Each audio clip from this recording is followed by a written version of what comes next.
And there we are. I see we are now streaming live on YouTube, so I will formally start our meeting with Prescott Town Council for March 1st, 2021. Move right into item 1, call the meeting officially to order, and then right on to item 2, that's approval of tonight's agenda. Our recommendation there reads that the agenda for the council meeting of March 1, 2021 be approved as presented. Could I have a mover, please? Moved by Councillor McConnell, seconded by Councillor Ostrander. Any discussion on the agenda this evening? Seeing none, I'll call the question. All in favor? Motion is carried. Thank you, folks. Item 3, declarations of interest. Any member of council have a declaration for this evening's meeting?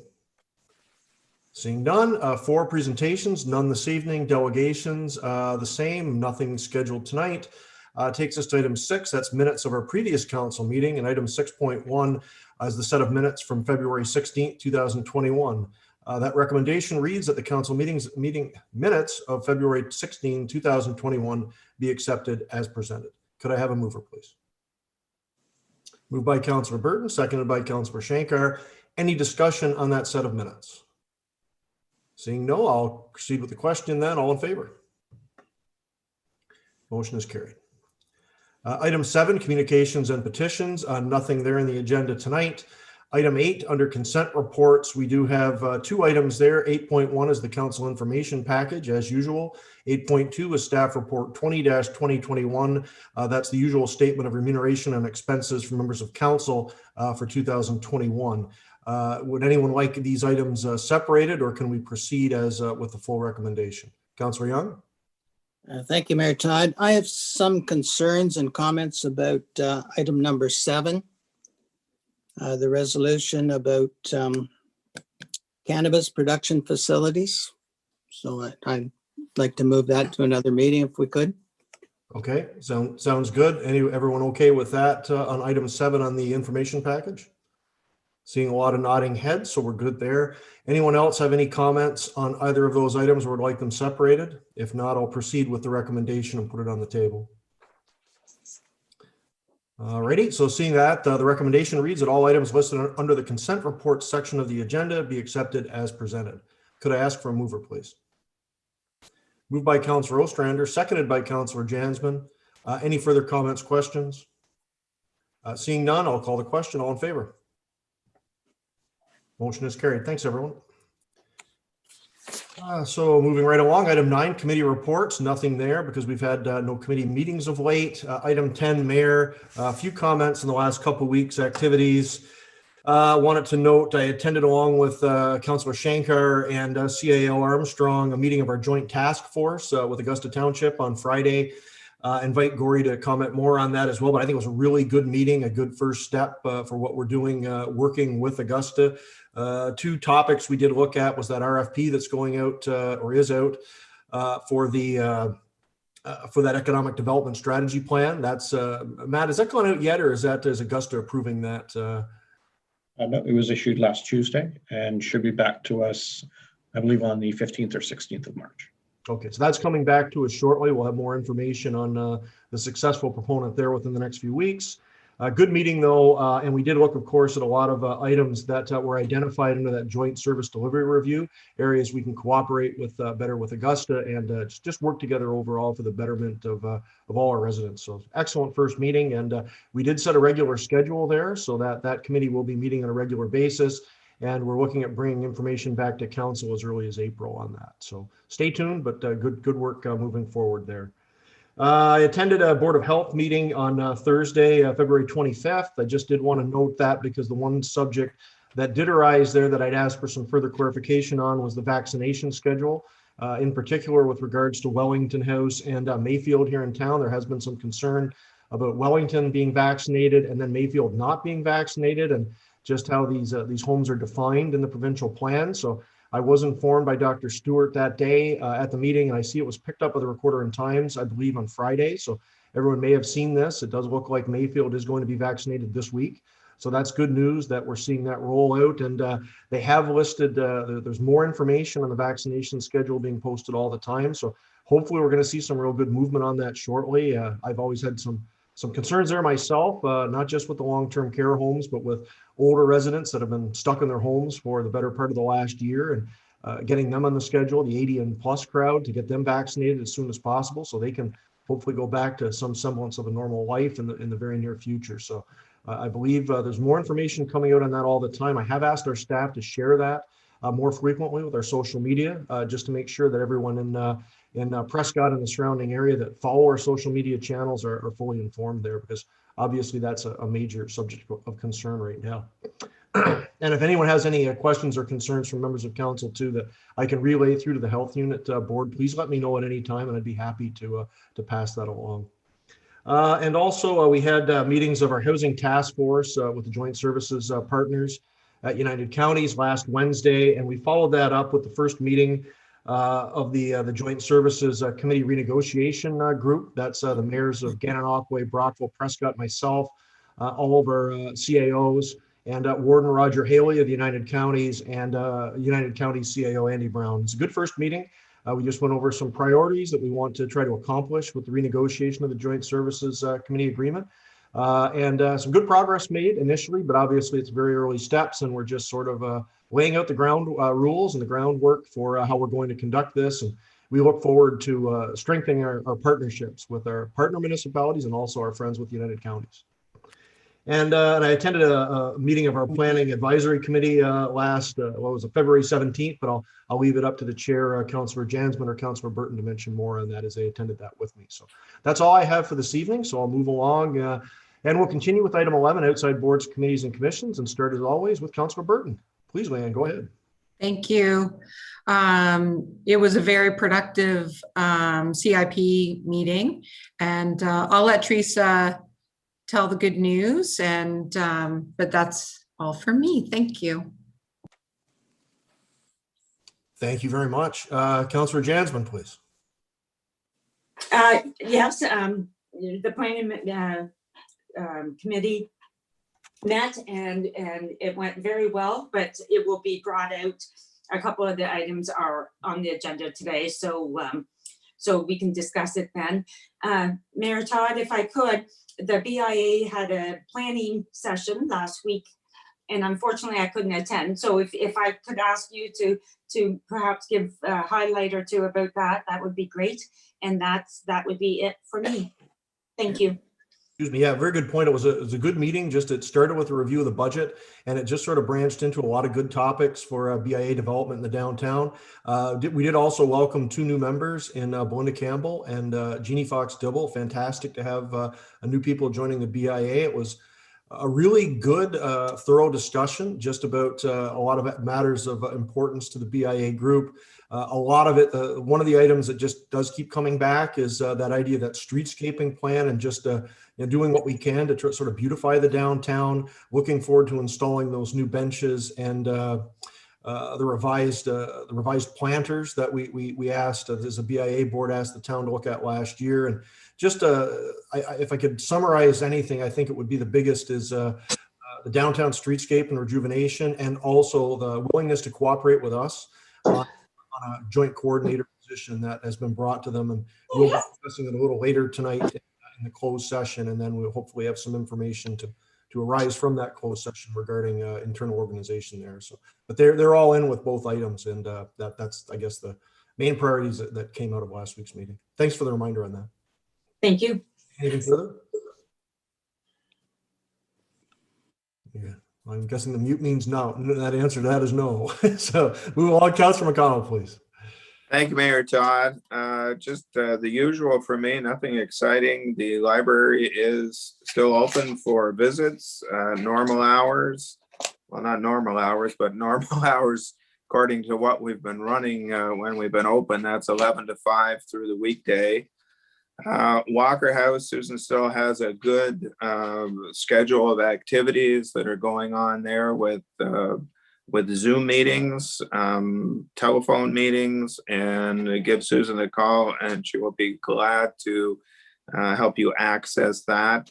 They do have some iPads to loan out. I'm not sure whether they're all out now or not, but if not, she would be glad to fix you up there and even give some instruction on their use. Shakespeare, of course, is working hard behind the scenes to develop their program for this summer, and I'm very hopeful of being able to give some more explanation on that very shortly. And that'll do it for me this week. Thank you, Mayor Todd. Thank you You're very much, muted. McConnell. Forgot to hit that little button. So moving on to Councilor Ostrander, please. Thank you, Your Worship. Connect Youth has met various times over the past couple of weeks. They've now secured a private consultant about their merger with the two different companies. The Y isn't out of it totally yet. We're going to meet with them, I think, tomorrow by the sounds of it. And we'll see where they're at. They made a pitch to us a while back, but it didn't stay around too long. And the John Howard Society has given us a lot to work with.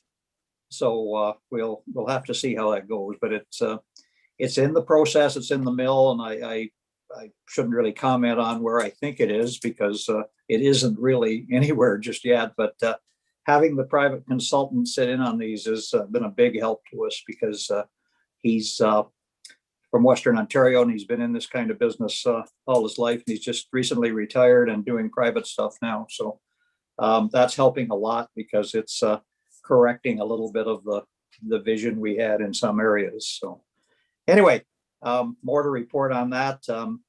I suspect around the end of March, 1st of April, there will be a decision made as to just exactly how they're going to move forward with that. So that's it for me. Thanks. Thanks very much, Councilor Ostrander. And maybe when we have some advance notice of that, we could put that on an agenda for a further discussion and some detail on that. I'm just curious as to what, the full Certainly, yeah, ramifications of what Could they're do. happening there, and if we can help at all. So that's great. Thanks very much. Councilor Shankar, please. Yes, thank you. As you said earlier, you and I and Matt attended a meeting at North Augusta, joint initiatives, where we had a fulsome discussion on 10 or 12 items that we're looking at to whether share services or work together on many different avenues, with the whole idea of working in collaboration, which will save the taxpayers money. What we're going to do, there's some homework to be done between the CAOs. They're working on a few things. We're going to meet again in about 3 weeks. Each time we meet, we're gonna have a press release. We're gonna make the press release public friendly, let's just call it, so that it's easy to read, and it will really show how we're working together and how we're saving and bettering the towns and the township of Augusta and Prescott. So we're looking forward to it. It was a good meeting. It was very cordial, very honest, and easy to have your opinion voiced and respected. So it worked really well together. So I'm looking forward to future meetings. Thank you. Thank you, and thank you for such great input on Friday. It really was an excellent meeting, and started laying out some real exciting prospects for us. And just to note, though, everything, of course, comes back to the both respective councils before implementation. So everybody will be kept informed on how we're moving forward there, and everything does come back for approval for budgetary reasons and so forth. So it's some good stuff, but stay tuned for more in the weeks ahead. Thanks again, Gory. Councilor Young, please. Thank you, Brett. The Board of Management of St. Lawrence Lodge met last week. Things are going smoothly at the home. We hope to have our new integrated internet, phone, and Wi-Fi system up and running in the next week or so.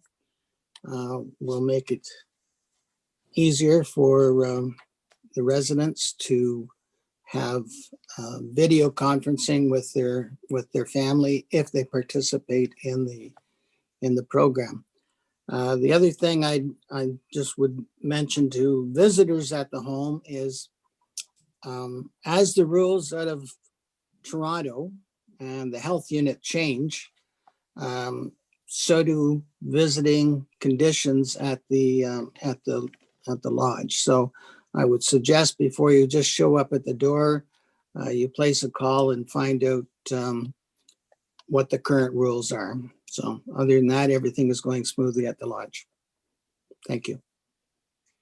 Thanks very much, Ray. And thanks again to you and all the board there for all that hard work on the budget this year. I know it's shared with the mayors again, and Aqua and Brock both mentioned this when we were just talking last week about some JSC matters, and everybody's quite happy and very, very proud of the work that the board did here to get the numbers down, but also, so there's some real achievements there with some of the things that have been done this year that you mentioned. So thanks again for all that work on our behalf of the board.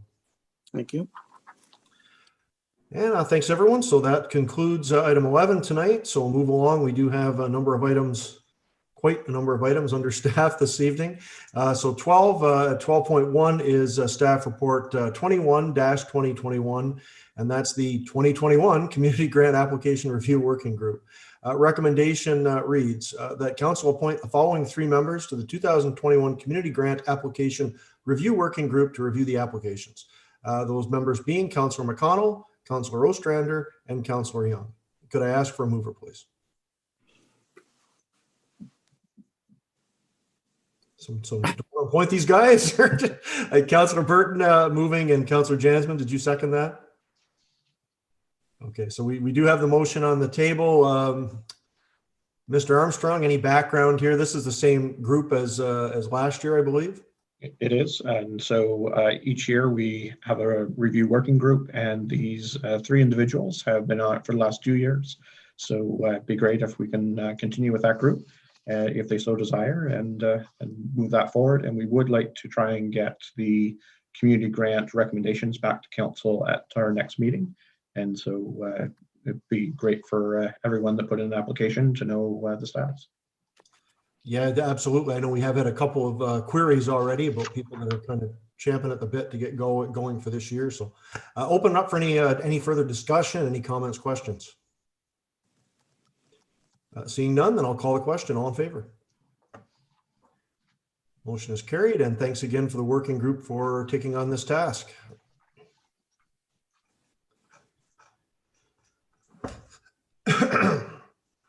And 12.2, that's staff report 22-2021, official plan review, special council meeting. Recommendation reads that council directs staff to schedule a meeting of council prior to the end of March 2021 to review and discuss the areas of focus of economic development to inform the official plan, and that staff formally schedule and issue notice of a special meeting of council on April 19th, 2021, as stipulated in section 26 of the Planning Act as part of the official plan review process. Could I ask for a mover, please? Moved by Councillor Young, seconded by, I think, Mike got in there with the second. So we do have the motion on the table. Mr. Armstrong. Thank you very much, Mr. Mayor. So what you see before you this evening is we're at the point where we can present the public feedback and visioning sessions that were conducted with both an economic development perspective as well as the town in general.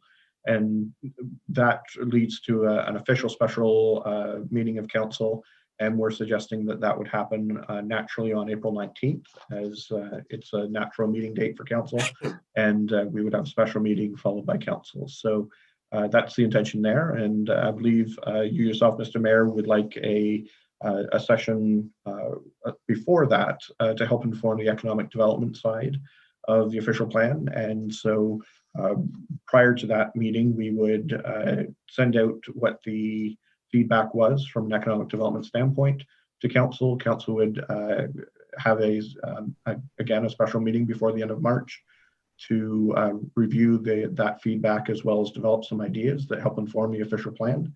And then we would be able to move both of those items forward. So that's really what you have in front of you this evening. The one that requires a fair amount of lead time in terms of notification and whatnot is the meeting that's required by the Planning Act. And so we want to make sure that we solidify that date, and then we can meet all of our notification timelines. Thank you.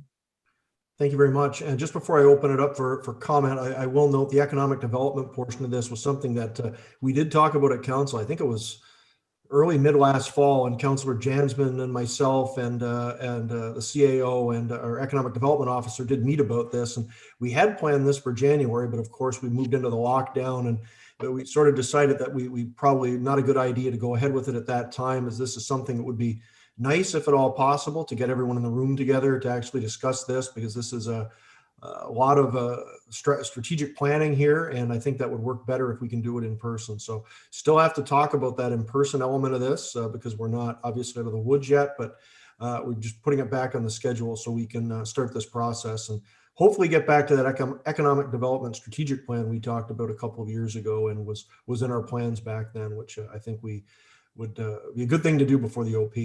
So anyways, open it up for comments, questions. Councillor Young, please. Matthew, I forgot, where are the consultants at this point in the whole process? So they're at the point where they want to provide you with all the background information, have a special meeting of council, and so that they can get direction on starting to draft the new official plan. So, okay. So they have already been working on it, and they will attend our first session just with the council. That's correct. Thank you. Thanks very much, Ray. Any other comments, questions on this report this evening? Seeing none, then I will call the question. All in favor? Thank you very much. And I believe so staff will be getting back to everyone so we can try to schedule that first meeting before the end of March on what good days and times are for everyone.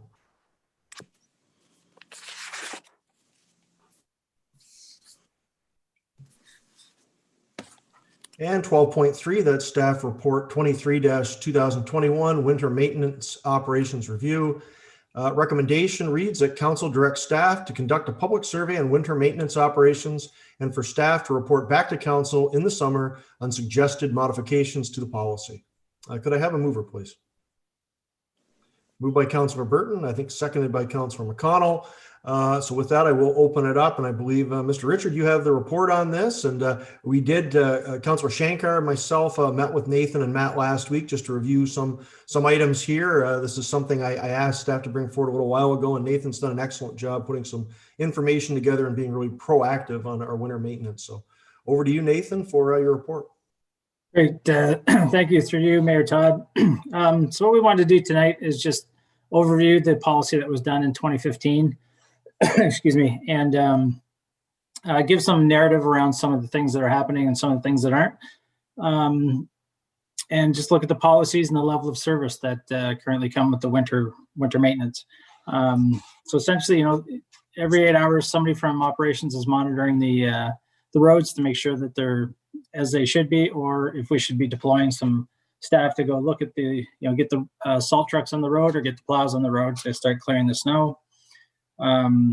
There is on-street winter parking bylaw in effect from November 1st to March 31st to facilitate the snow removal between the hours of 12 a.m. and 7 a.m. And that's done with a lot of help through the bylaw department as well. And essentially the roads are classified into 6 classes through an Ontario regulation. Class 1 is a major highway, and then 2 to 6 are roads within the town of Prescott.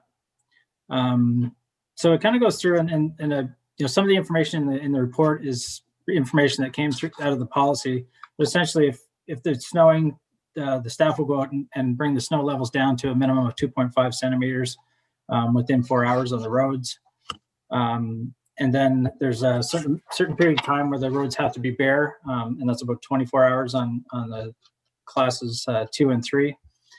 Typically, staff want to make sure they're ahead of things and they don't get much accumulation, because if you have cars going over it, it's going to make it icy and more, potentially turn to ice or more difficult to remove from the road.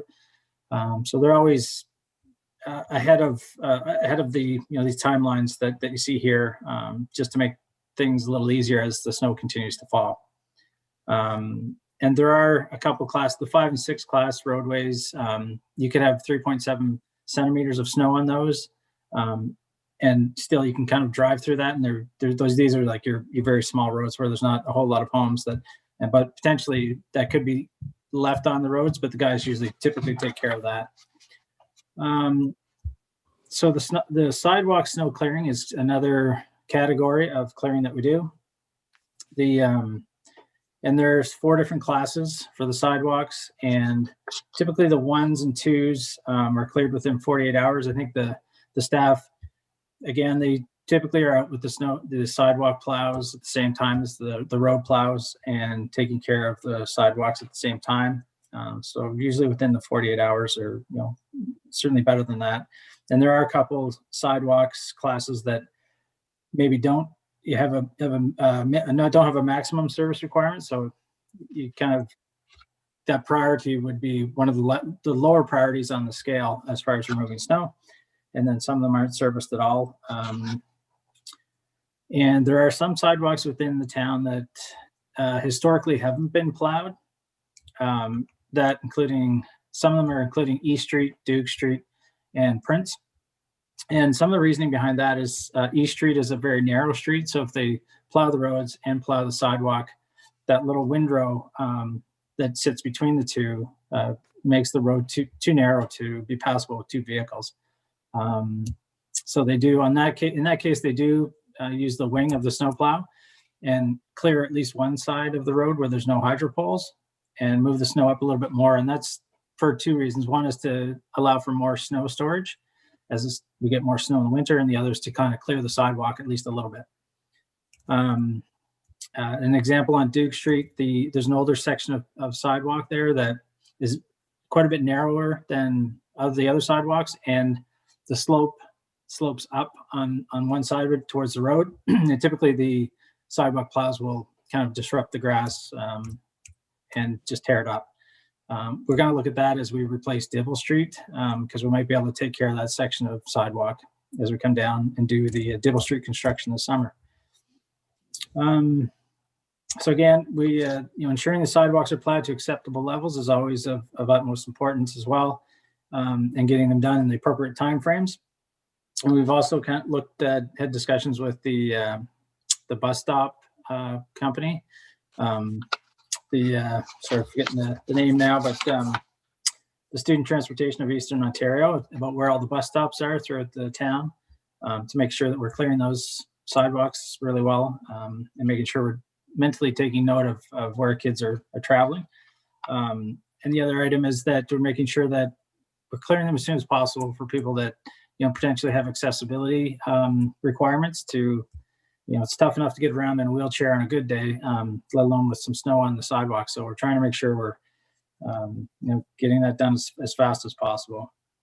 And then the other things we'll do is the parking lots, municipal parking lots. And then the next step is snow removal on some of the streets where the snow is just, going to become a problem or is a problem for people getting out of their vehicles, or if it's impeding traffic. And typically, the main ones are King Street and Center Street. And then we kind of, from there, the guys will continue to go on the hills and remove the snow from the hills. I guess they call them the hills, the streets that go north-south, and then go along the streets that go east and west. And then there's typically a priority within those areas that the snow removal will fall in. And another thing that we do as well to minimize the amount of snow removal, moving it from the street to another location is blowing some snow onto the private properties or on the public properties at this point in time. And that's something that we potentially want to look at in the future if there's other properties that we could be blowing the snow onto, and that would save us from, moving it into a dump truck in the late hours of the midnight hours, and just saving that process during the times when it's a lot more expensive. That pretty much sums up, the snow clearing, the snow removal within the town, and we do look forward to getting a public survey out sooner than later, so that people have it's kind of front of mind. I think if you give a survey out in snow removal in the middle of summer, a lot of people are going to forget what their comments were. So we'll get that out, and then we'll take those comments and comments from council, and see what we can do to improve the policy as it sits from 2015. Thank you.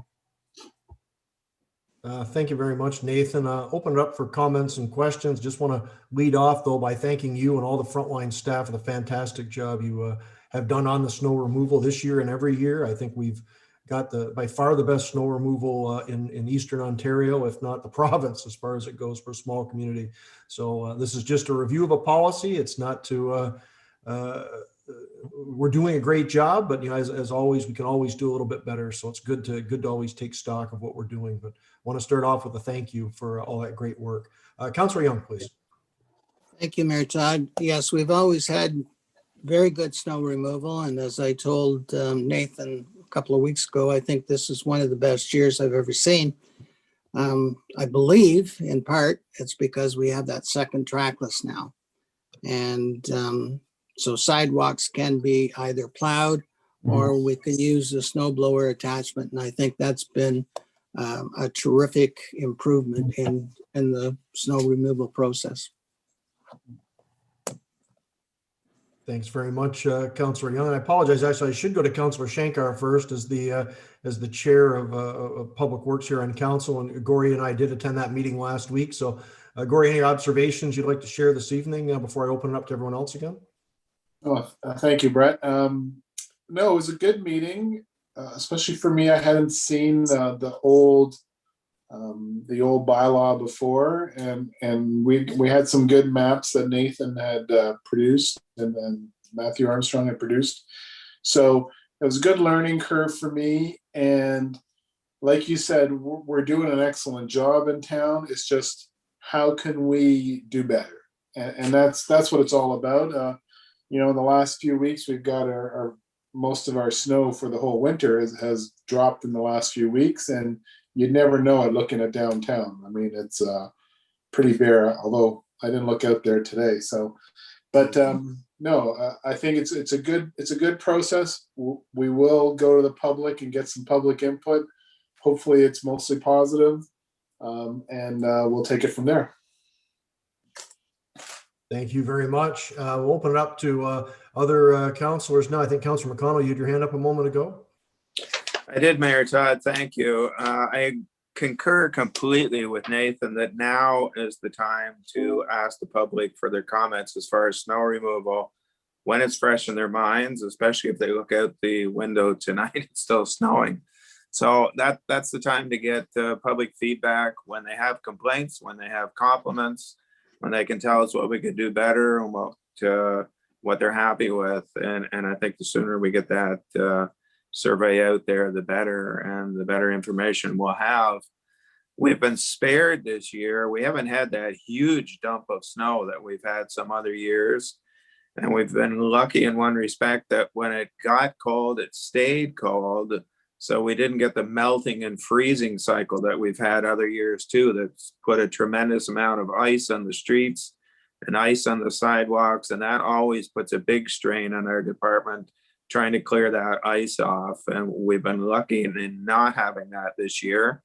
And the bonus of that, of course, is we've been able to run our public 2 rinks in the north end of town for several weeks this year, which we just haven't been able to do in other years. So my compliments to the Works Department for a job well done this year. And I'll just leave it at that. Thank you. Absolutely. Very well said. Other comments, questions? Councillor Jasmine, please. I concur with the standard that we have in comparison to other local communities is top notch in my opinion. But you know, and perhaps this has already been discussed and decided upon, but perhaps using the survey, if it gets approved, to use as a vehicle to educate people once again, to use the report an issue link on the website if they have an issue with their individual street or whatnot, instead of or putting it on social media or contacting, you know, councilmen that really don't have the direct access like the website does. Would just be a thought to consider. Thank you. Very good point. I'm sure we can add that to the wording in the survey intro. Good catch. Any other comments on this evening? Councilor Ostrander, please. Thank you, Your Worship. Just to go along with what everyone else is saying, I remember back in 2015, we labored long and hard over the various detail in that report at the time, the color coding of the streets and the various things that had to be tweaked and sort of fine-tuned. But in the long run, it's really paid off because our gang know exactly what they're doing, when they're doing it, and how they're doing it. So there's never been very little issues in recent years about the snow removal. Again, it was remarked that we've had majority of our winter from late January till now, and the snow hasn't been all that bad, although it has been layered a bit. Sometimes we had melts in between the snows a bit, and it took a little digging on some of the corners to get them flattened out. But other than that, it's I live up here in the North Pole here, and they really do a cracker job up here, and people comment all the time about the efficiency and how well it's done and the timeliness. And this is coming from the majority of retirees and don't have to drive to work, but still it's well appreciated. So kudos to the gang, and here's hoping the short portion of winter is just a little bit we got left, hopefully anyway. Thanks. Fingers crossed, but I'm afraid to look out the window right now and see. Councilor Burton, please. Thank you, Mayor Todd. Yes, you do not want to look out the window right now. It is snowing and blowing. One thing for the survey, if I may, I think it's important to put it public friendly, as Councillor Shankar said before, and help the public understand what the process is for plowing the streets. What is the primary streets? What is the secondary streets? Just to help them understand it a little bit better. We get to the schools as fast as we can. We're doing the fire department, the municipal buildings, parking lots, just to help them understand the process and the main sidewalks as well as not only the road. So as long as we can capture that in the survey and just to educate them a little bit more. Thank you. Absolutely. Excellent point there as well. A lot of people don't understand just the way the plan actually is laid out. So the more we can educate people and just help them understand a little bit why some streets don't get done as early as they might like. Any further comments on the report this evening? I just had one quick one. I wanted to thank staff again with regards to their added work, especially this year, on making sure that sidewalks are accessible in certain areas. Nathan did note that in the report, and we discussed that last week.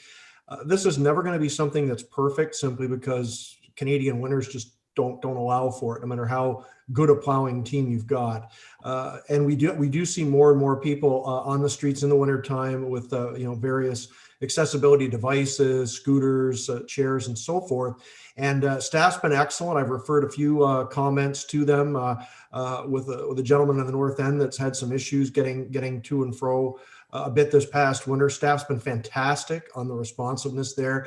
At the same time, we can't be perfect on that, but I do thank Nathan for his attention to that, and our department as well, the guys at the front lines, for doing what they can to assist. And it's good to know that we are looking after that portion of the community, because it is getting a little larger as we're all getting a little grayer and a little older every day here. So just wanted to thank staff for that. And if there's anything else, we'll just see what comes forward in the recommendations when we look at this a little later this year when it comes back. But I think we're doing an excellent job, and hopefully there'll be a few tips and maybe some tweaks that we can make it even better, especially for accessibility, as that's obviously going to become a bigger and bigger issue in the years to come. So thanks again to Nathan and the staff for all their hard work this year and every year. No further comments I'm seeing from everyone. So if anything else does come up, please email to staff right away. Anything that you think should be part of the survey, so forth. Matt, do we have a time frame there on when you'd like to have comments in so we can add them to the survey? Give it a week or so, or? Yeah, right. So I would say we, in terms of the survey, we would aim for getting it up next week. And so if there's anything that you want to include, and the points made this evening, fantastic in terms of making it education and explaining a little bit about why we do things the way we do. And then also where is the best place to get your concerns to the town and address quickly. So all those points are fantastic. We'll incorporate them. So if I can have any additional feedback by perhaps next Monday, then we will aim to get it out mid next week and then close it by probably the end of March. Sounds great. That sounds like a perfect timeline. So everyone knows to get those comments, questions in as soon as possible so we can make sure everything's added to the survey. So with that, I think we've come to the end of the discussion here. So I'll go back to the recommendation and call the question on that motion. All in favor? Motion is carried. Thanks, everyone.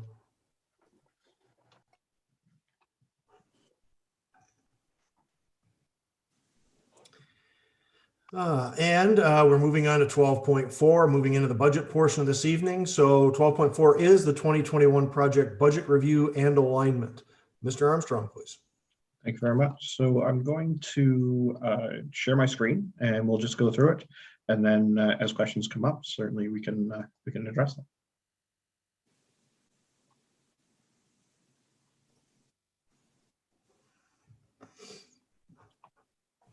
So hopefully at this point, you're able to see the title of the presentation. And I'm just going to make this a little bit easier so that I can see everybody.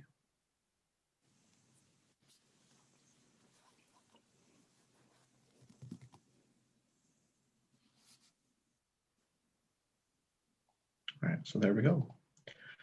So what we did at this portion is we took all of the items that were identified as a priority at our previous meeting and really aligned them with a funding source as well as whether it fits in with the strategic plan. So obviously the fire department replacement gear and the play structures are mandatory in nature, coming from the fire equipment reserve and the parks reserve. And really it speaks to our infrastructure improvement as well as our rec and facilities assets. So bridge work, which had been previously approved, coming from the infrastructure reserve, and then infrastructure improvement is the alignment with the strategic plan. And then the portion of Dibble Street that was going to be replaced this year is a combination of the water and wastewater reserves, as well as our federal gas tax funding. So the pool pump replacement would come from the infrastructure reserve, the CIP economic stimulant. For support would be fiscal policy, as well as the Brockville General Hospital project fiscal policy. Mural at the beach can come from the Parks Reserve. Adding the docks for non-motorized watercraft, infrastructure reserve, trees on King Street and Riverwalk, fiscal policy, as well as expanding the beach and adding the set of stairs would come from fiscal policy. We see that the possibility of linking that with the additional docks for the non-motorized watercraft as being one or two projects we could put together and hopefully provide additional users to the Kelly's Bay Beach and be able to provide a safe place for people to put their non-motorized watercraft in. Connecting the two parking lots east of the marina, fiscal policy. And then there's the COVID infrastructure grant that we put in to add a new shelter in Centennial Park, as well as in Riverwalk Park. Addressing installing solar lights along the Heritage Trail. And then there was an additional amount that I think I heard at the last meeting to provide additional solar lights, which we could pull from the fiscal policy reserve, and then working on repairing the Heritage Trail as well as the Riverwalk to George Street and St. Lawrence Street to water treatment plant, all being repairs under the COVID grant. Downtown beautification plan, what we see that as being a good use of the modernization funding to be able to create that plan and really move that forward. This is a BIA priority, as we've mentioned. Replacement of the sidewalk on King Street, right by St. Lawrence along the front of the Coast Guard. Today is a prime example of exactly how that water pools and ends up causing issues, especially as it freezes. And we see that as being a fiscal policy project as well. Establishing a formal pathway between Mackenzie and Fishel and the grocery store, Canadian Tire. We're working on securing the land for that, and we see it as being able to be supported by the fiscal policy reserve. Dog park, that's certainly one of the things that we need to first decide on is the location. And then we were putting $25,000 a year away from the splash pad. I'm going to suggest that in 2021, we use that $25,000 contribution to reserve towards the dog park. There's a bunch of things that we can do for the dog park in terms of selling advertising, being able to get community donations, getting supplier donations. Obviously, the vast majority of the cost is going to be the fencing, and those are all things that will be part of that project that we certainly want to be able to kind of replicate what other municipalities have done and be able to keep the costs down as much as possible. A replacement of HDOC comes from the Marina Reserve, and then there were several items that were being supported either from the Public Works Reserve, or I think there was just one item that Public Works Reserve couldn't cover, and that was the backhoe quick attachments for the $5,000. So grand total of $2.85 million for a projects budget for 2021. Fairly healthy, lots of projects on there. As you can see, it took us 4 pages to get through them. So there's quite a few items there. So in terms of how those are going to be funded, so as I mentioned earlier, the gas tax funding for the Dibble Street East project, we're taking the amounts from 2019, 2020, and 2021 to help support that project. The remainder comes from the water and wastewater reserves. The COVID infrastructure grant funding, as I mentioned, is $100,000, which means a draw from reserve for the remaining projects of $750,000. So the total of the projects is estimated at $2.85 million, and the funding sources are $2.85 million. So the last item that we're going through is kind of taking a look to see what does that do to our reserves in each of these areas. And as we go through, you can see we have the actual 2019 balances, the budgeted contributions for 2020, as well as the budgeted 2020 projects, and then followed by the contributions for 2021 and the 2021 projects that we just worked through. So we'll be going from basically an estimated balance of 2.4 million at the beginning of 2020 to an estimated balance of 2.2 million. The majority of that is obviously a large portion, the $275,000 for the bridge work, and then community center reserve, and then the fiscal policy draws are all included in that. We take a look at water and wastewater reserves. Again, 1.25 million would be what we're supporting the Dibble Street East project with, and so that brings a decrease to the overall reserve of about 700,000. But still leaves us at 4.6 million across those various items. And then what we will do is build up in the course of 2022 and 2023 to take on our next project, and estimated to be about $1 million for street reconstruction in 2023. So that's really what we wanted to show this evening is where we are in the project process, how we could fund each of those projects, and then being able to take the next step as council sees fit. Thank you. Thank you very much, Mr. Armstrong, for that good breakdown of all the items that we went through that last meeting. Numbers look pretty good to me, actually, for especially for our first serious look at the breakdown here of how we're going to fund these things if we fund these items. So I'll open it up for discussion, comments, questions from members of council this evening. You start off with the finance chair, Councillor Young. Did you have anything you wanted to start with tonight? I was going to ask a couple of questions, Mayor Todd. In our current budget, I can't recall, but I don't think we budgeted a contribution from St. Lawrence Utilities, did we? We have, as part of the yearly either dividend or increase in investment, and so that is included in the budget. A dividend amount? Yes. Okay. Last year, we put in less than $50,000 into reserve into the wastewater control plant. I believe that's the number. Surplus. Yes. Yeah, it was $30,000 or $40,000 or something. We're anticipating the same this year or a bit more. We're anticipating putting a total of, I believe, 106,000 in this year. Right. Okay. Thank you. We're spending the money wisely from the reserves, but the reserves are going down. And I think we have to always have that in the back of our mind. On the other hand, we have not budgeted any amount from our land sales.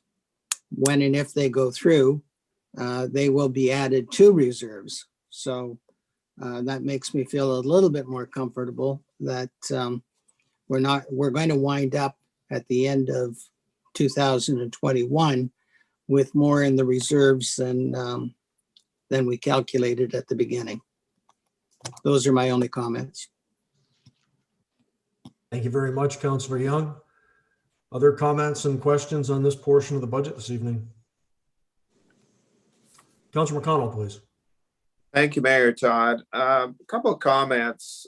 Out walking today and yesterday, I mean, we're very proud of the fact that we can walk almost from the west end of the town to the east end of the town along the water here.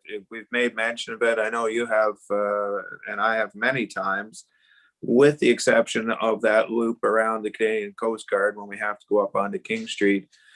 But we've scheduled some money for improvements to those areas this year. I noticed one of them, it says upgrade the waterfront trail from Riverwalk Park to George Street in Interlock Stone, $10,000. That's priority projects 3 of 4 if we manage to get to it.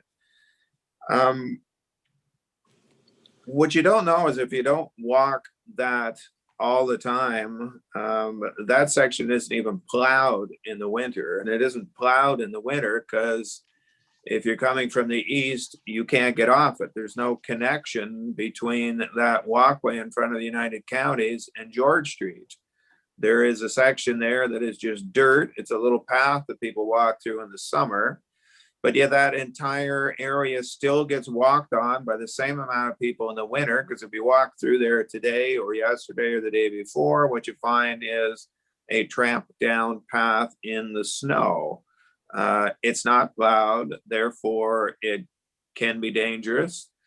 Rather than spend money on interlock stone for that area, I would rather see us actually finish the sidewalk from where it ends to George Street, so it can be plowed through the winter. Now, I'm not sure who actually owns that section. I have a feeling it's United Counties, but given the fact that it is very close to the foot of George Street and there's an inlet there, I'm not so sure. I don't know. I think that's something we should look into, because that is, it's a section that is not connected.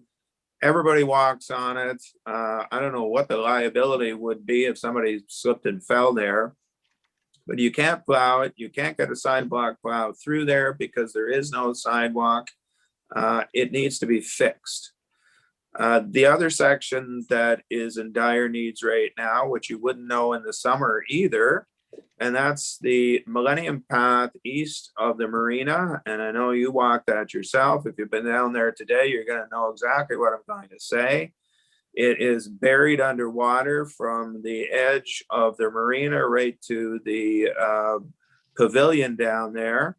There is a roadway that runs from the parking lot down to the water. It's not a real roadway. It's grassed over in the summer, but staff uses the trucks to go down there to plow off the Millennium Path. The water, because of the slope, runs down that, and basically it inundates the west end of Millennium Path. So to get from the marina to a dry part of the path, which is probably, I'm going to say, a good 100 feet, you either have to walk through water or risk walking on slanting ice on the edge of it, or walk through mud at the end of this half-assed roadway that we have there. And every year it's the same thing, and it needs to be fixed. That area needs to be either brought up in height, or something needs to be done there to make that, because everybody's using it and everybody has to go through there and everybody complains about it and their dogs are all wet and muddy, and that needs to be fixed before we ever do anything like putting lighting in or putting interlocking in.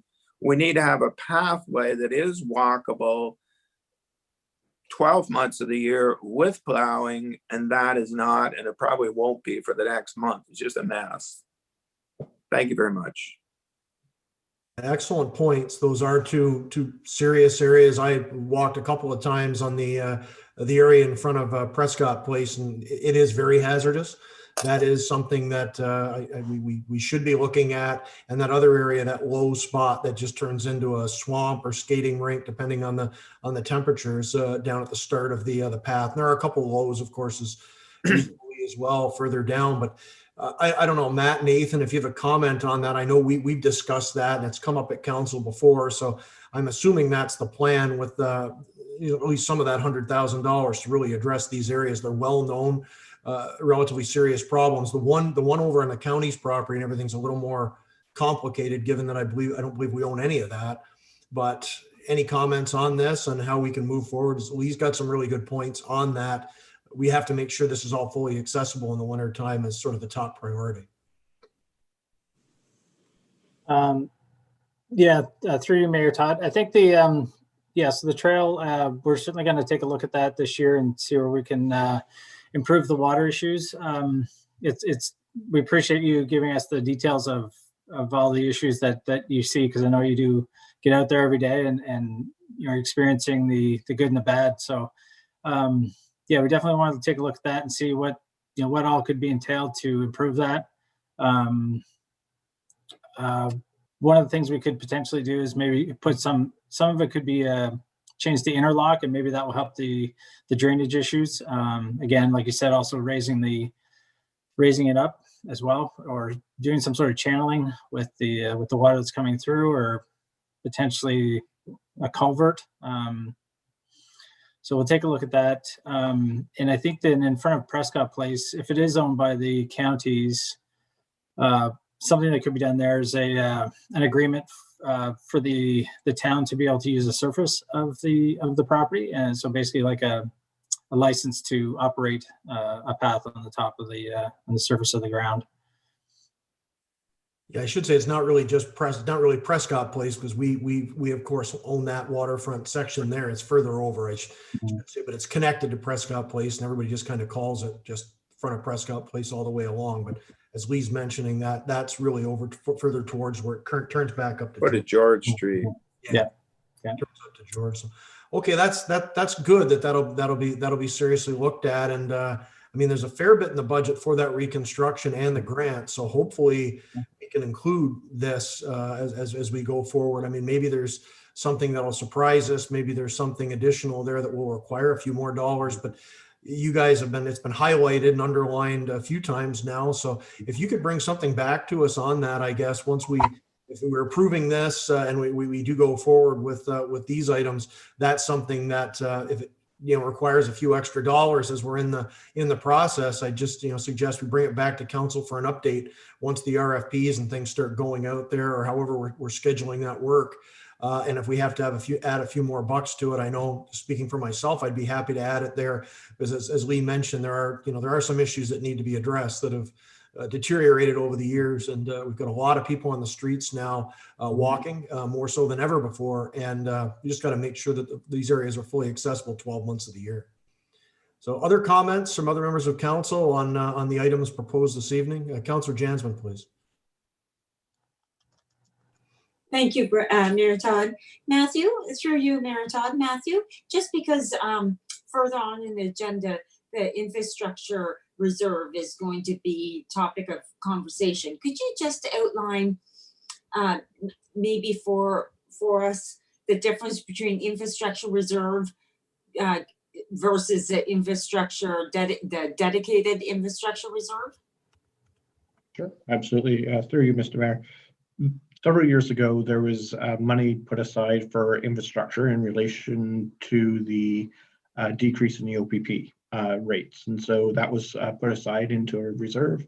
And we have used that money over the years, mostly supporting the changes to the second floor, traffic light changes to pedestrian, that sort of thing. So there's still an amount left in there to finish up the second floor. And then the dedicated infrastructure reserve is the 1% that we're adding on a yearly basis. So there's nothing more that will go into the first infrastructure reserve that I mentioned, but the second one is the dedicated amount that we're increasing each year, the contribution. So that's the difference between the two, and then how we can move those forward. Very good. Thank you. Thank you very much, Councillor Jansman and Mr. Armstrong. Other comments here tonight? We don't have to absolutely close this off this evening. Obviously, we still have a couple other items to bring back and to finalize the entire budget for the 15th.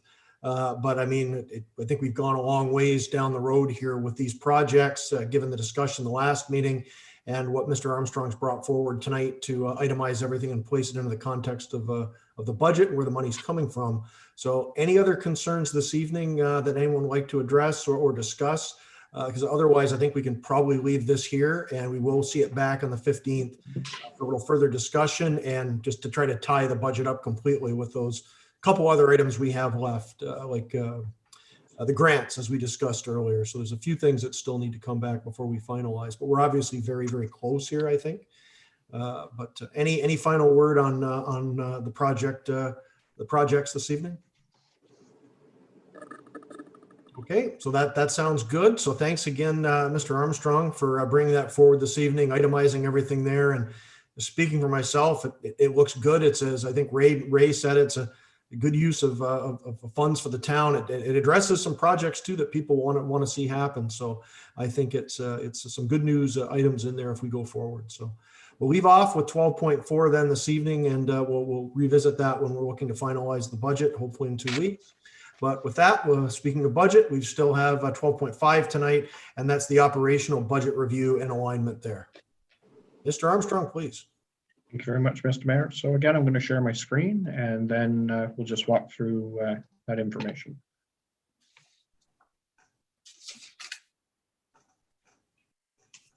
So hopefully at this point, you're able to see the cover page. And so this evening, what we're going to do is go through the budget timelines as well as the review and alignment of where we are at this point. So we said on March 1st, we were going to do an operational budget review and alignment, as well as we were going to go through the project budget review and alignment. I am happy to say that we've met all of our timelines and kept on the course. And so we're kind of coming down to the last adjustments and review points at this point. And hopefully we can address those on March 15th. So taking a look at where we are, to balance the budget would require a 0.78% levy increase, or $43,000. So really what we would like to get an understanding is there's two choices when it comes to that. We can either increase the levy by 0.78% or reduce expenditures to offset that. Just as a point of note, we are using $159,900 to offset the lost revenue due to COVID-19. The budget does not currently have the 1% increase dedicated to infrastructure. We implemented this in 2018, it occurred in 2019, but didn't occur in 2020, and it's not yet contemplated in the 2021 budget.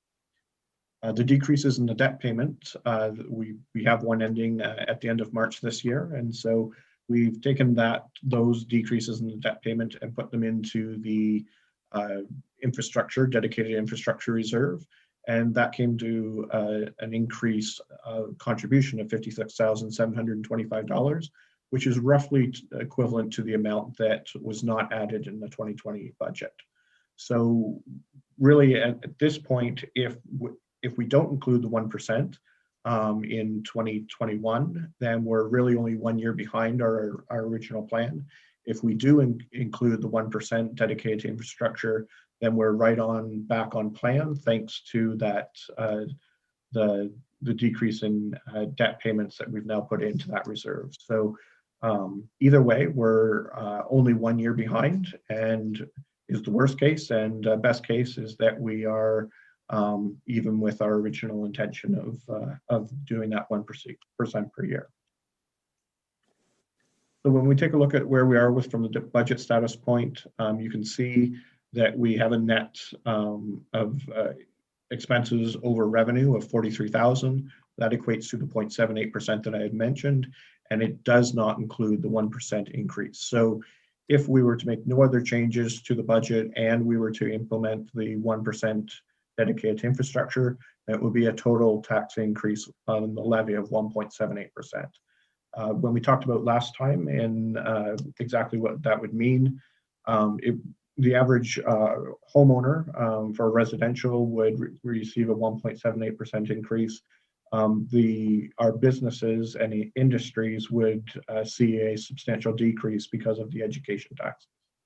So those taxes are coming down substantially. And so for certain classes, it will be between, I believe, a 4 and a 7% decrease in their property taxes for 2021. And again, that's related strictly to the decrease in the education tax rate. So when we take a look at the alignment to the strategic plan, strategic plan starts with talking about economic development and downtown reinvigoration. Wow, that's going to be hard for me to say.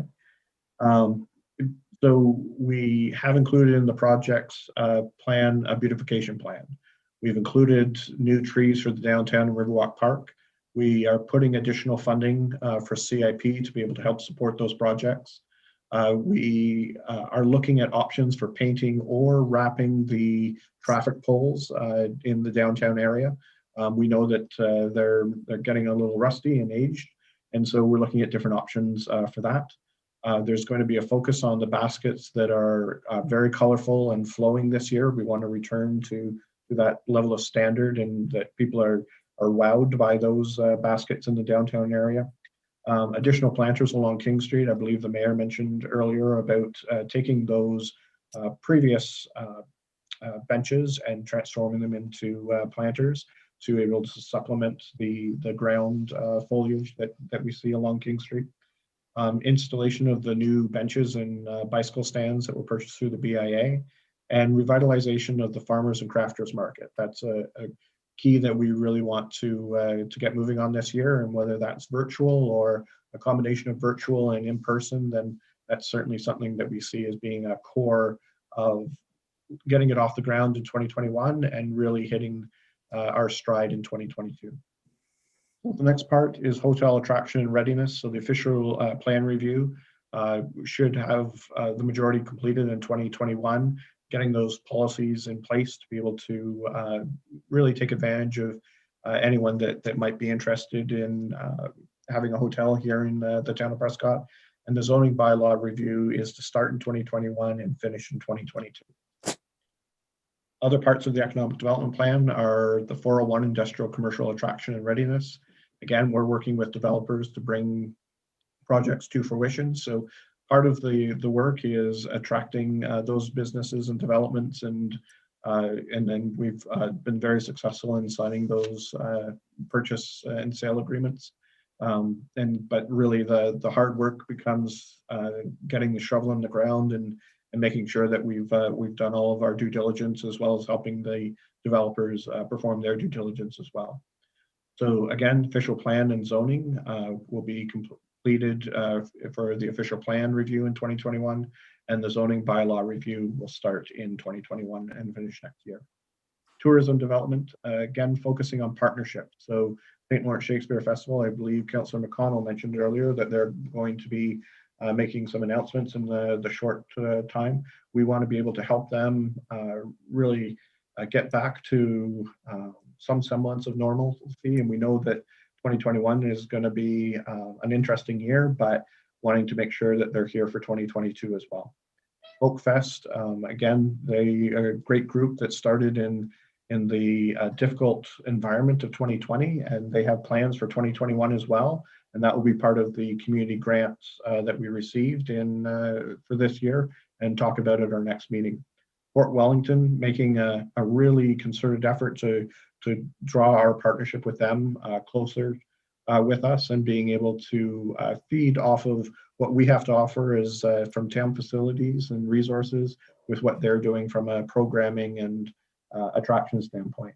And then finally, bike-friendly community. So we talked in our COVID infrastructure grant of providing some bike-friendly amenities such as repair stations and being able to pump up your tires and things like that. And it's one of the initiatives the BIA is looking at is making businesses bike-friendly, where they would have repair kits and support for parking, bike parking and storage, things like that. And so those are really where we see as a focus on partnerships from a tourism development standpoint. We also highlighted that a regional transportation system development, and we're expecting to hear shortly on our application to the Eastern Ontario Leadership Council with partnering with our 3 neighboring municipalities, which I think is really exciting. And if we're approved, then I think it really shows how much we're trying to work together with our friends and our partners and bring new services to the town of Prescott. So when we switch over to community development, so we went from economic development to community development. So we're looking at opening the new museum in the course of 2021, focusing on partnerships to provide recreation at the pool, as well as activities at the Leo Boyven Community Center, and rebuilding and re-energizing our volunteer group. So really getting them together and being able to not only help the town in the activities, but really being able to run their own set of activities to really benefit residents and visitors. Youth programming, creating a youth group, and so really advisory group as part of the strategic plan, and certainly that's something that we should achieve by the end of 2021.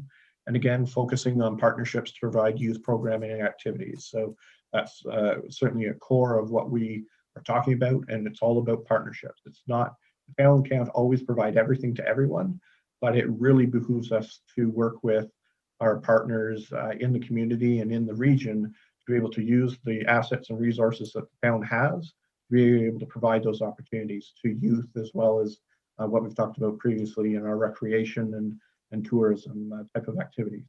And then we're continuing our support for the CIP program that has a heritage component, and that works towards heritage preservation.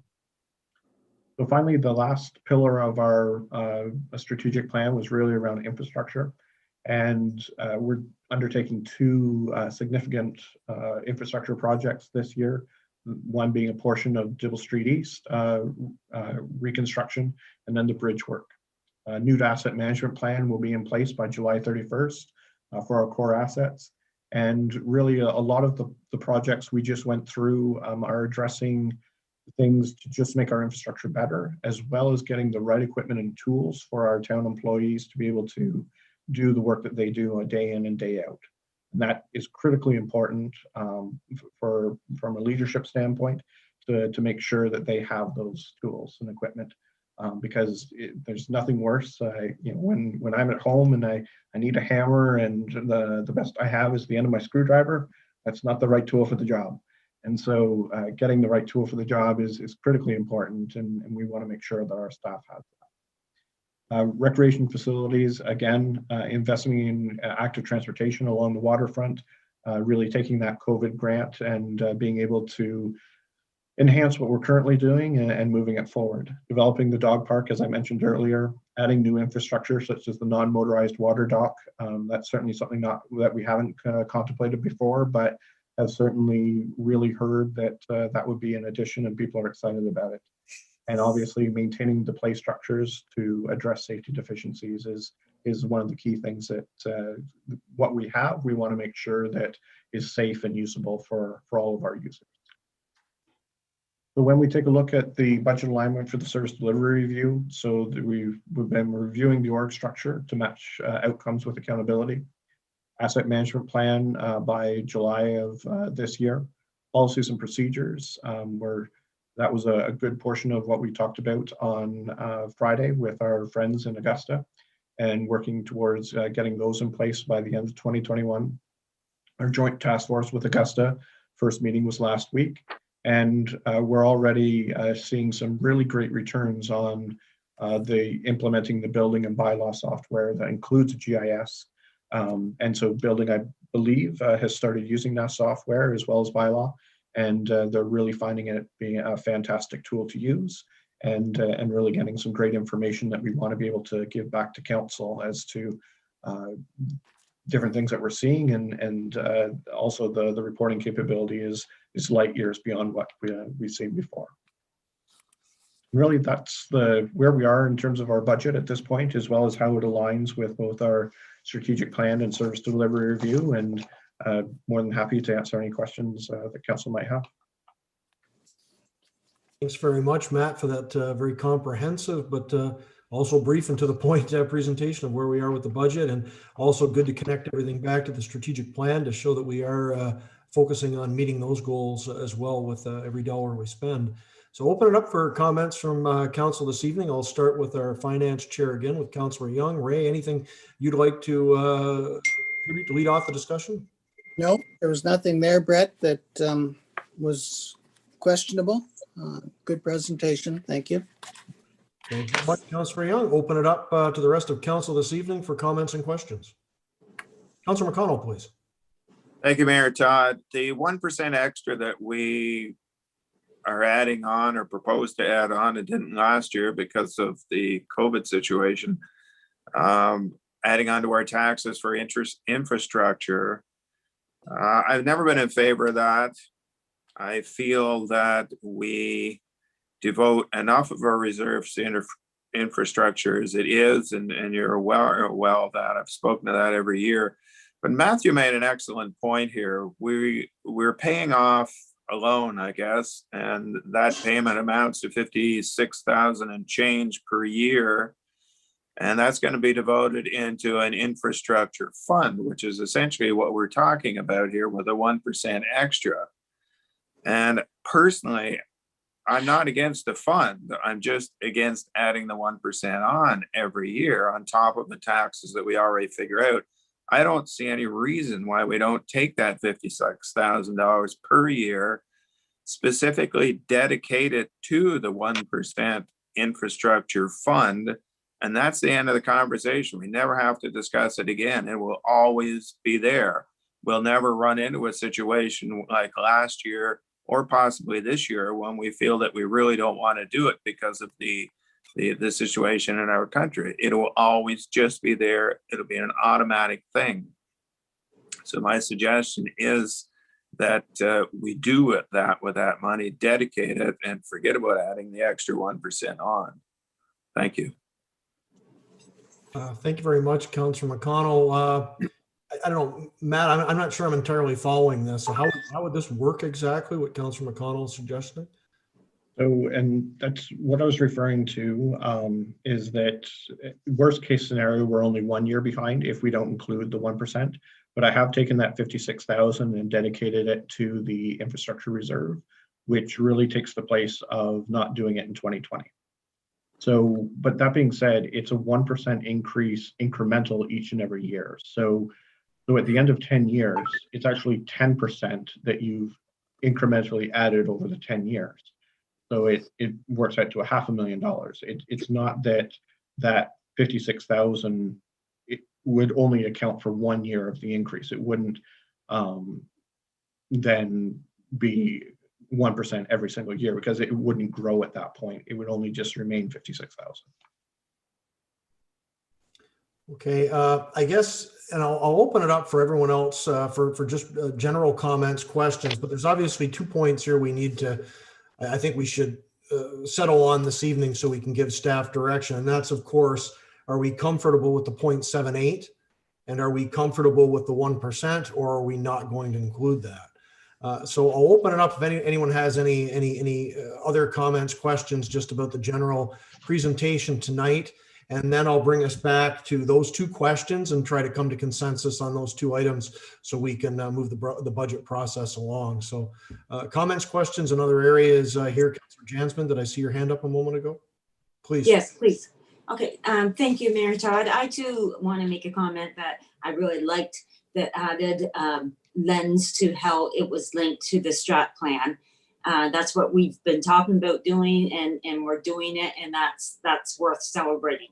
And seeing that the asset management plan is going to be done in July of this year, for it to be also down the road linked to our reserve plan, our depreciation, and therefore our budget, is just exciting stuff. So just wanted to comment on that.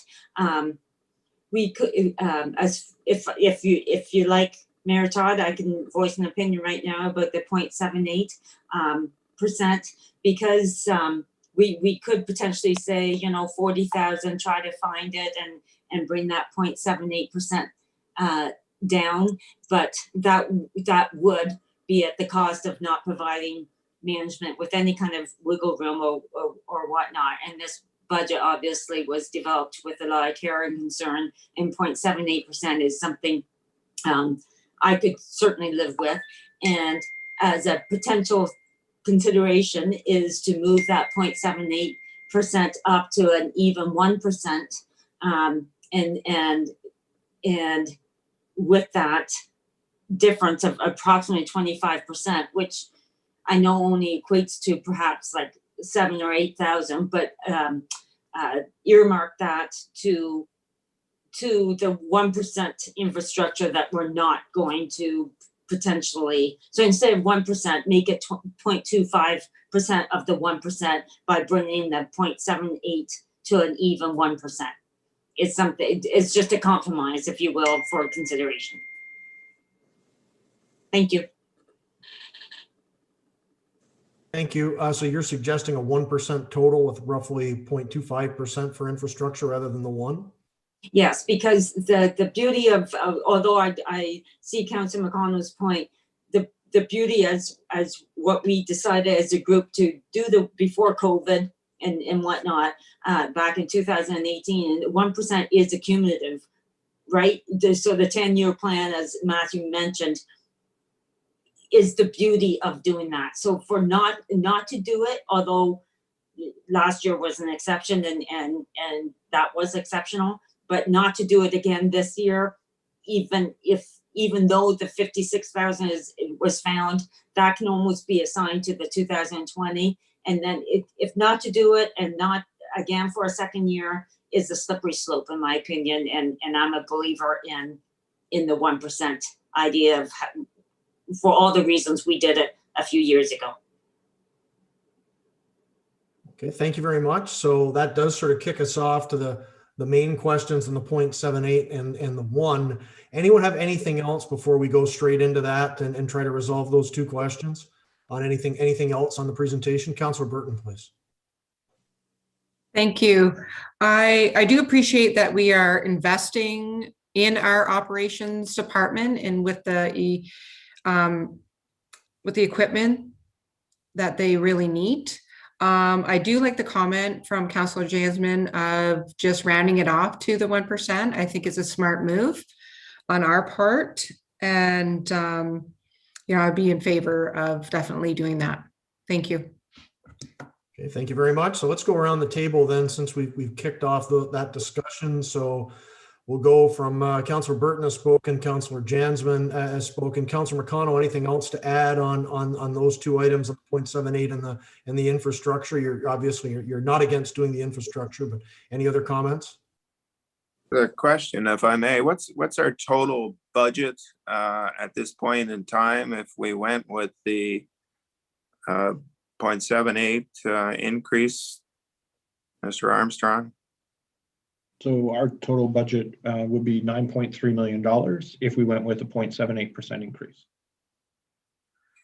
Well, with a budget of $9 million and a total of 43,000 or some amount in that area to get down to a zero increase, I would be in favor of telling staff to find $43,000 and drop it to zero. I mean, let's face it, if you don't ask, you don't get.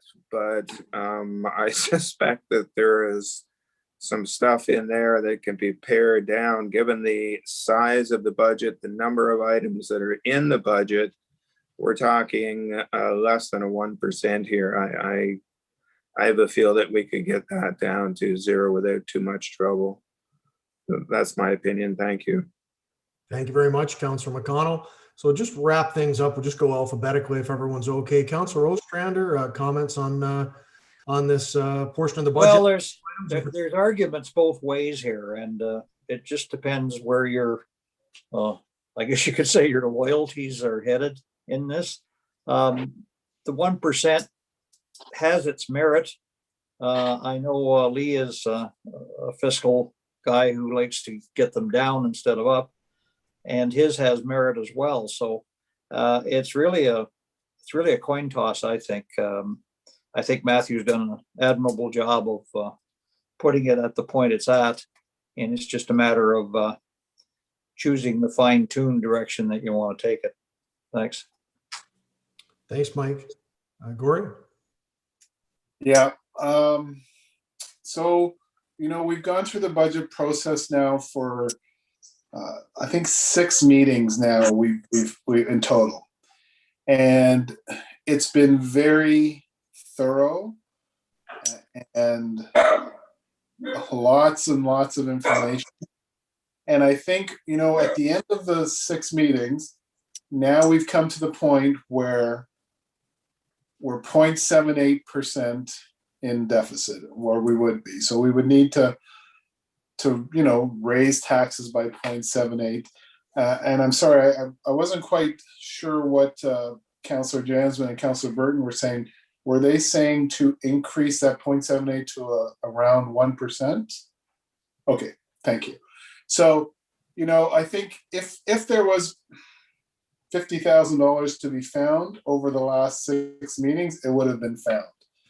To send them back to find it, I think, it might be doable, but it might also be, searching for a needle in a haystack. So my opinion would be, we've got all the data, all the information that shows where we can do a 0.78% increase this year. We didn't do anything last year. I think the 1%, like Councillor Jasmine said, was decided, I want to say many moons ago, but a few years ago, with lots of deliberation and lots of good pros and cons. But I see the benefit of that when we've gone through a period of time where we've built a park, we've built a fire department, we're hoping to build a new rink, so I think we need to keep putting money into the infrastructure, and 1% is not a big number. So I'm being long-winded here, but long story short, I'm in favor of the 1% and the 0.78%. Thank you. Thank you very much, Councillor Shankar, and back to Councillor Young. Gory, what did you just say? What? What I did said you I'm in just favor.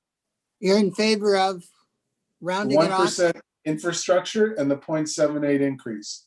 So it would be a 1.78 increase. Correct. Okay, yeah, I like that too. I've always been in favor of the 1% for the infrastructure. It's such an easy thing to kick out of the budget at this time, but down the road, we're going to need it, and I'd like to leave it there. And if that means a 1.78% increase on taxes this year, I can live with that. Thank you very much, Councillor Young. So I think everybody's had a good kick at the can at this, and we've got some varying positions. Does seem to be, and I just speaking for myself, I'm with Gory and Ray. I'm the one that advocated strongly for that 1% way back when, and I was okay with getting rid of it for last year because of the circumstances. But as Ray just mentioned, we're going to need that 1% as we move forward. We have so many infrastructure needs. We're getting a lot done, but that 1% will come in handy in the years to come. But I do have, I think there's maybe even another compromise solution here that brings us down. I mean, what if we looked at a 1.5 total with 0.5% on the tax base and the 1% for the infrastructure. So that way we would task staff with coming back with a little bit of a break on the 0.78 to get us down to 0.5, and then we would still have that 1% on the infrastructure. That's pretty close to what Councilors Burton and Jansman suggested. It's higher, obviously, by the 0.5, but that does go to the comments and concerns of Councilor Young, Councilor Shankar, and I mentioned with regards to the importance of maintaining the infrastructure. Matt, would something like that be doable? We'd be tasking you with coming back with $15,000, $20,000 in savings, I guess, on the operational? Yes, I believe that is achievable. So as you've been talking throughout this, then there's just a couple areas where probably can trim our belt a little bit and see where we can go from there. So yeah, I would, staff would be happy to commit to finding that and being able to bring that forward. What's everybody think if we set that as the upset limit this evening, the 1.5 total, and hopefully staff can maybe come up with some more savings to get us down to a raw number that's closer to what Councilors Burton and Jansman suggested too. And it does go to the, it's one taxpayer paying this at the end of the day anyways. Maybe that would help, satisfy all of our concerns in terms of what we're passing on to the taxpayer. Ray, did you have a comment?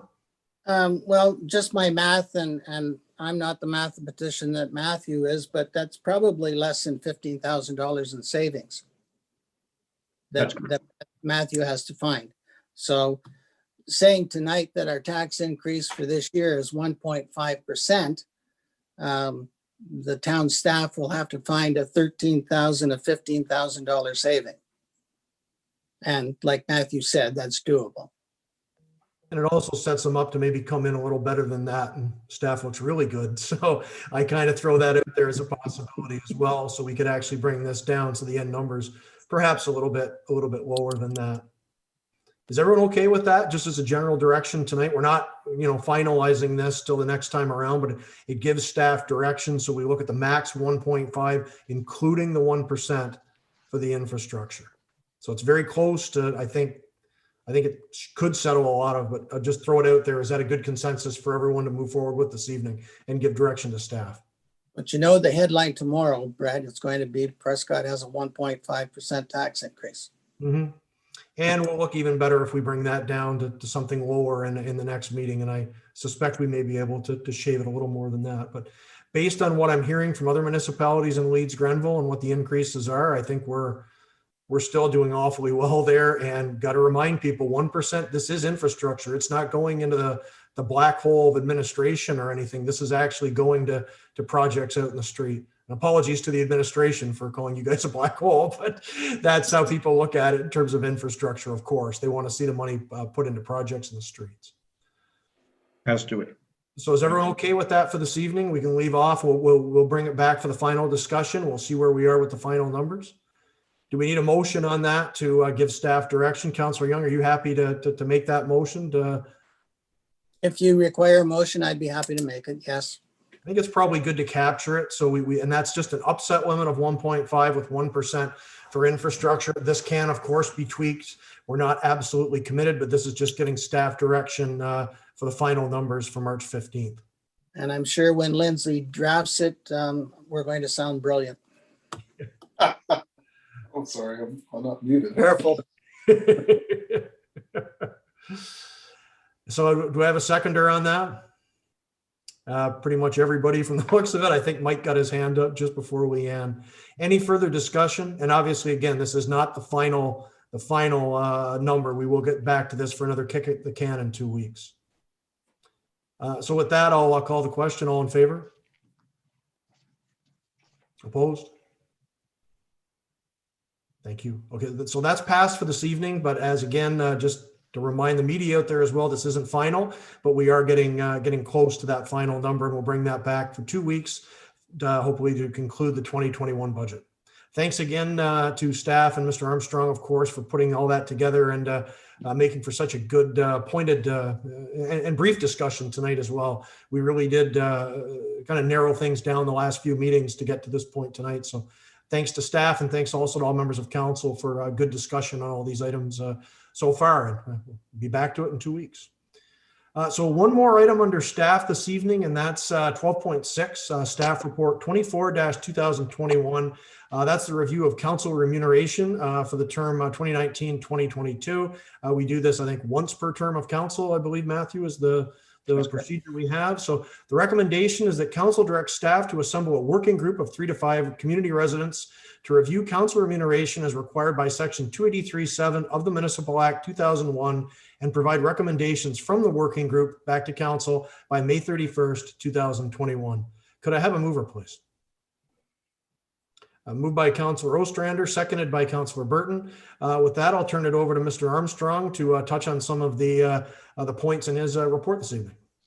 Thank you very much, Mr. Mayor. So bylaw 40/2016 set out the remuneration rates for council back in 2016 and has been in place for a number of years now. So it required that each term of council, or once per term of council, that it be reviewed and be able to make recommendations on further remuneration changes here at the town. So to that, to help support it, the staff did do a fairly extensive survey, and it was a voluntary survey sent out to all of the treasurers in Eastern Ontario. Now, from the ministry's perspective, Eastern Ontario runs from the Quebec border to Peterborough, and so there's a fairly large number in there.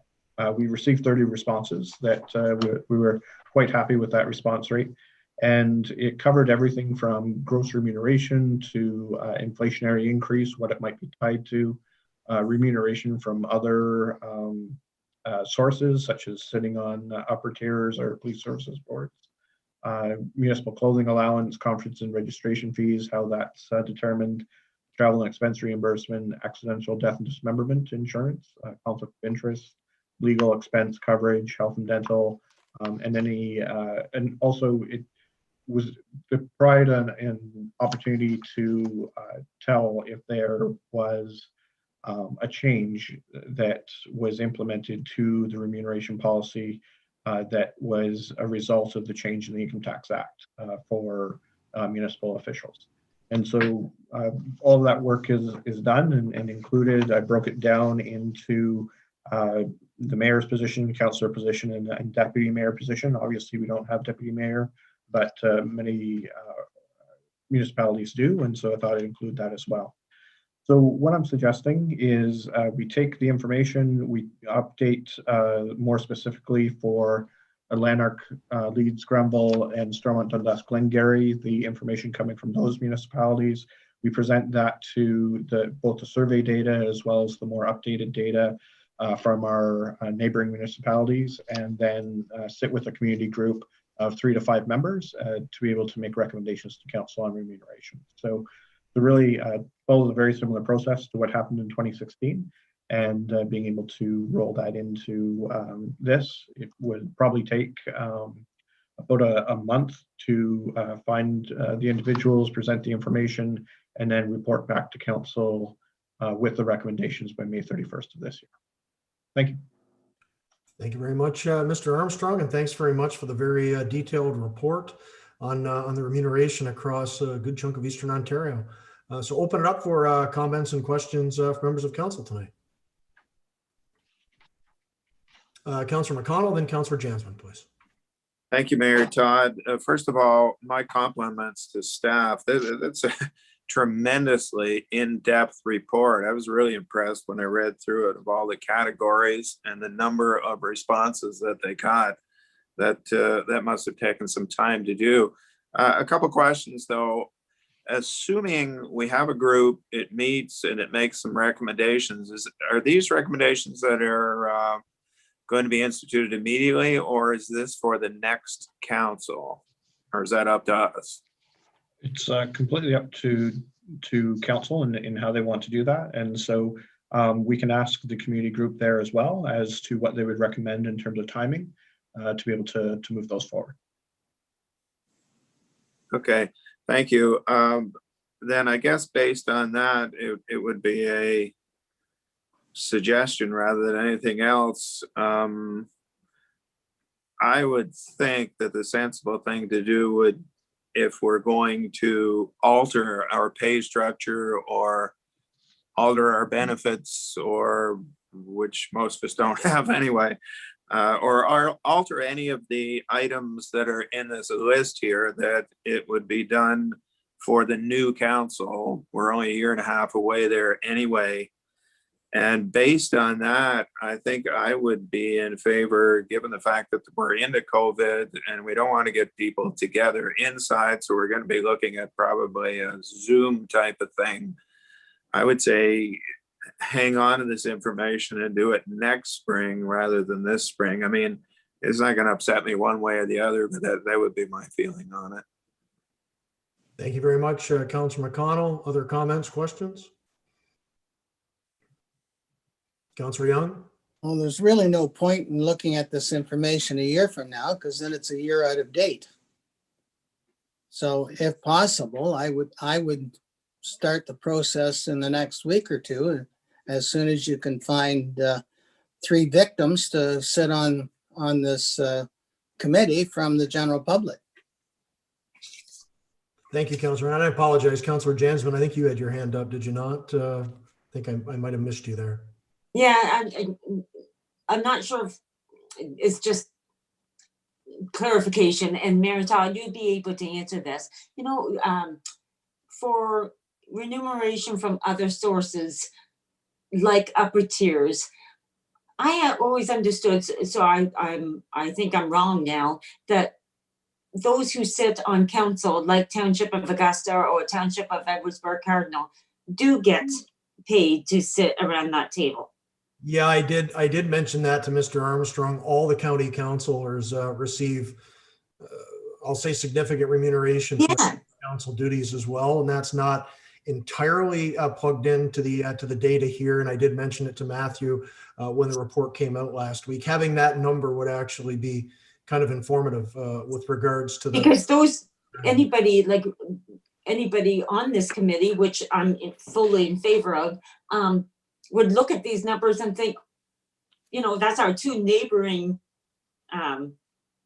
municipalities, and it's kind of skewed, right? Yeah, that is something that I think will need to be plugged in for the group if we go ahead here. That committee of residents would need to have that data as well.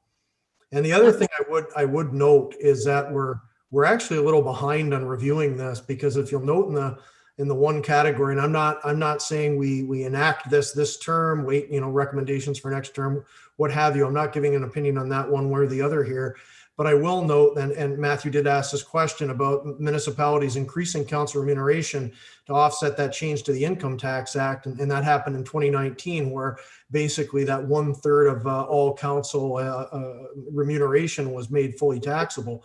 So now we're taxable on everything we make, and that 1/3 allowance that was deemed tax-free is gone.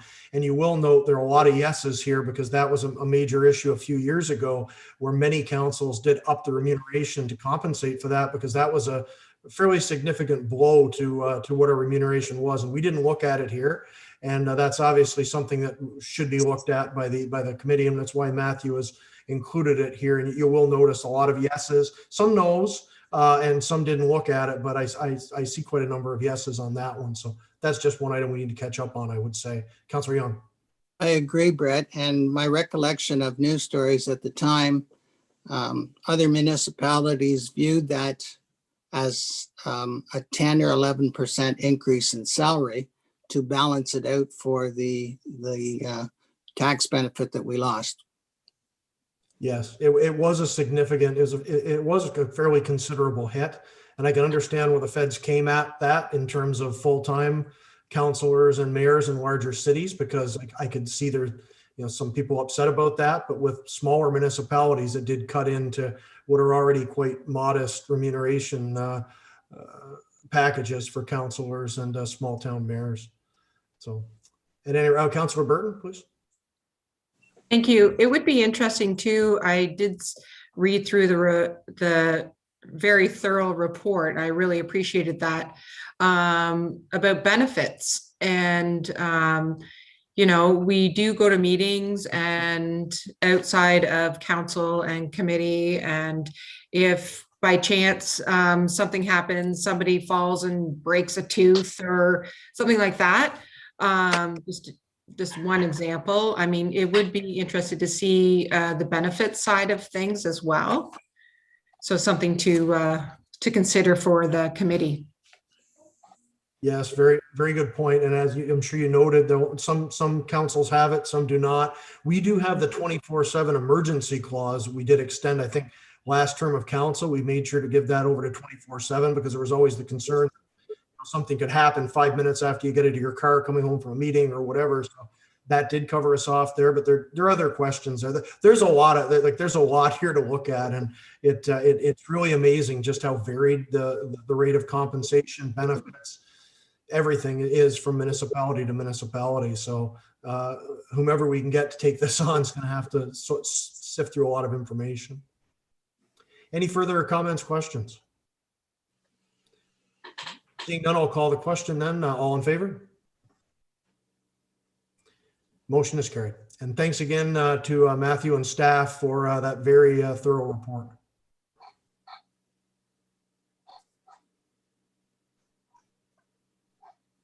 Okay, that takes us through 12 tonight, the staff portion of this evening. So we're on to 13 and resolutions.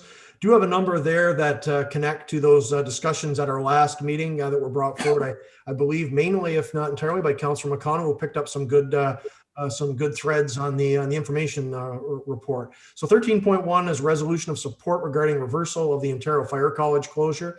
A recommendation reads that the Council of the Town of Prescott supports the attached resolution from the Township of Augusta dated January 25th, 2021 in support of the reversal of the decision to close the Ontario Fire College, and that this resolution be sent to the Honourable Doug Ford, Premier of Ontario, the Honourable Sylvia Jones, Ontario Solicitor General, the Honourable Steve Clark, Minister of Municipal Affairs and Housing, John Pegg, the Ontario Fire Marshal, and all Leeds and Grenville municipalities. Could I have a mover, please?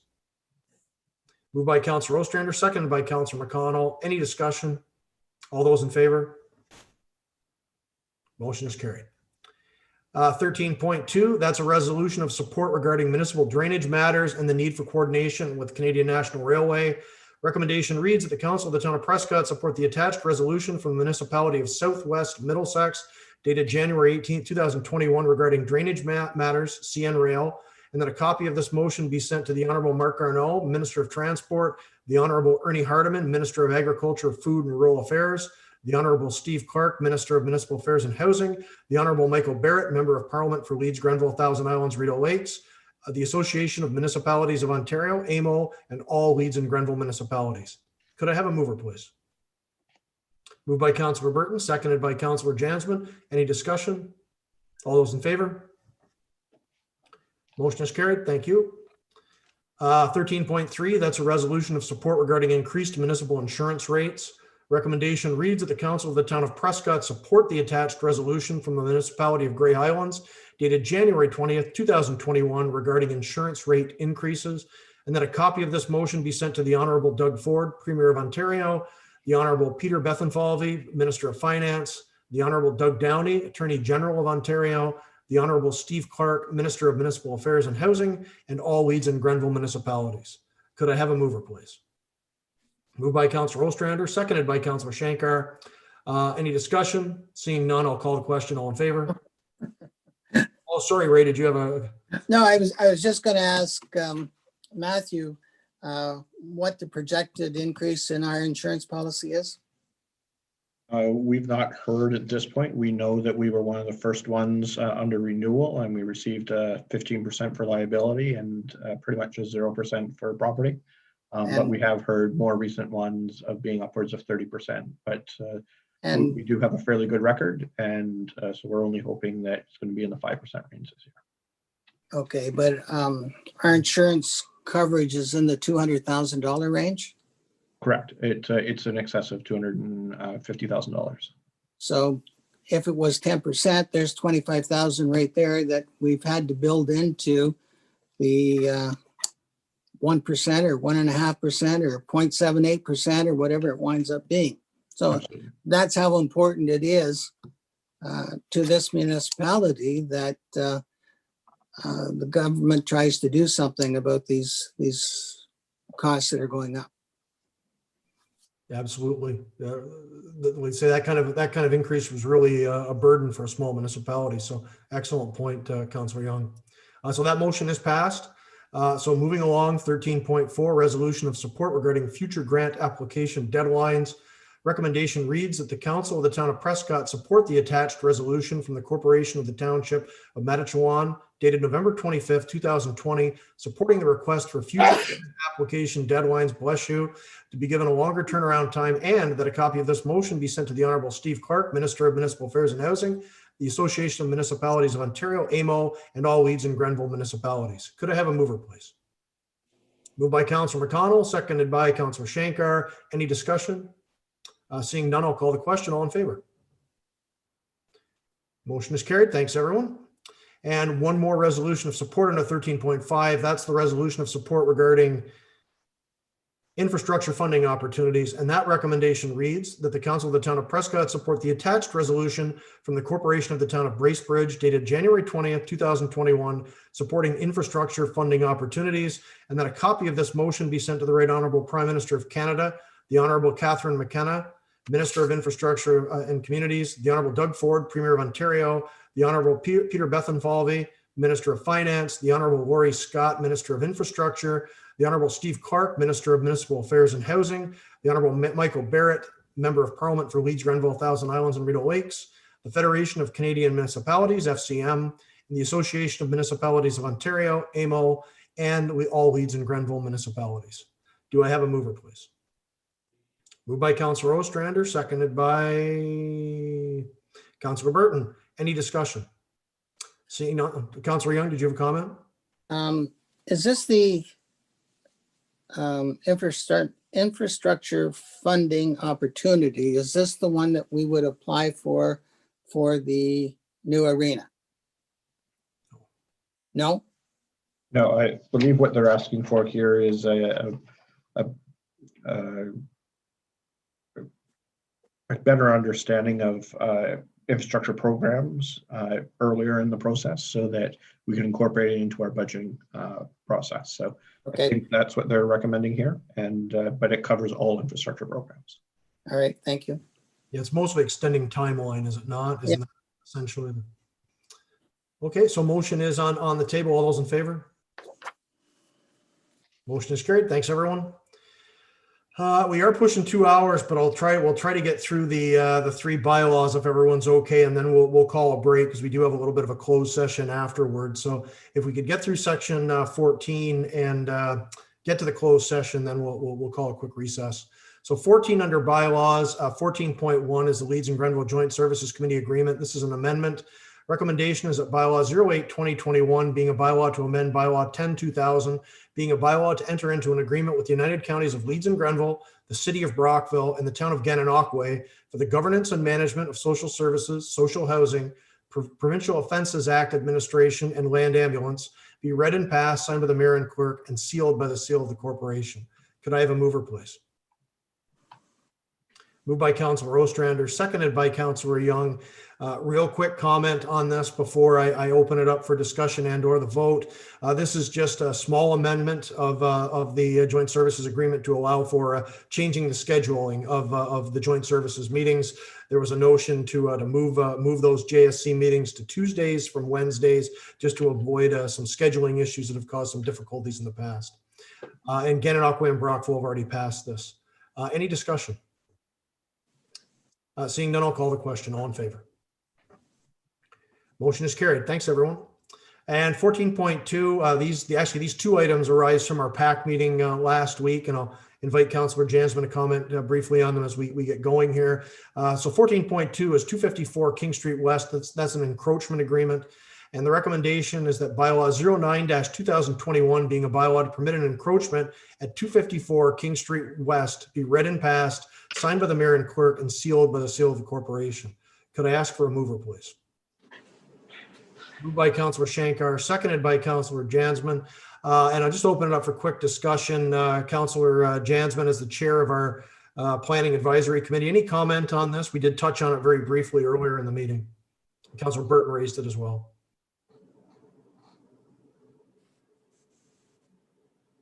Councillor Jansman? Sorry, yes, as this is a good news story because it only, it's Seaway Pharmacy, and it's their ramp going into the store. And that was the reason why we have seen like the tree being gone and that kind of thing. And it represents just a small portion of the actual total investment that they have put towards that property. So it's a really good news story in that it's such a long-serving retail store in our community, and with this investment, they're here to stay. So yeah, it was easily approved at the planning committee level, and so it's here tonight for final approval. It's great. Thank you very much. Councilor Burton, did you have any comment on that from your position on the PAC as well?